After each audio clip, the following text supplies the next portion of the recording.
these dry times, this drought has got a far-reaching impact. It may go beyond, well beyond California. Yeah. I mean, we've never seen anything like this before. We just don't know. Yeah. Normally, we'd have green grass enough to sustain all these cattle and more.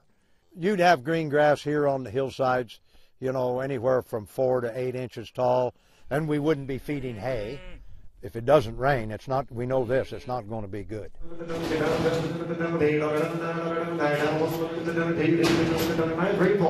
We sold over 100 head of cows, so we sold roughly 20% of our cow herd. We keep waiting and hoping that we're going to get a rain and we won't have to sell any more, but we have some earmarked to go to town if that has to happen. And there's more than just a lack of rainfall to make John angry. Not everywhere in California is this dry. This is the Imperial Valley, where the All-American Canal turns desert into Eden. The long-term solution is let the capitalistic system figure out the balance of water.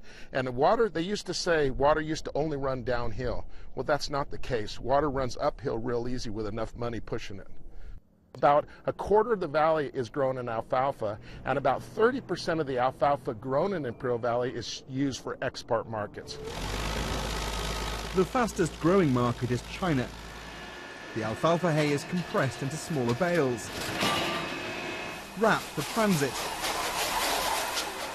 and loaded into containers. America's trade imbalance with China means many of these go back empty. Filling them with hay makes it cheaper to move alfalfa to Beijing than to John, a few hundred miles away in the Central Valley. That's what we're doing. We're just virtually exporting our water. You'd love to have the hay at a cheaper price up here. Absolutely, absolutely. I mean, we compete with the dairies in California. They set the price. We're always a little resentful of the dairy farmers. But that's nothing compared to the resentment we feel when hay is exported overseas, when it could stay right here at home and be utilized. In my opinion, it's something that's part of the global economy. If we want cheap cars and cheap TVs from China, we have to do something to balance that trade imbalance.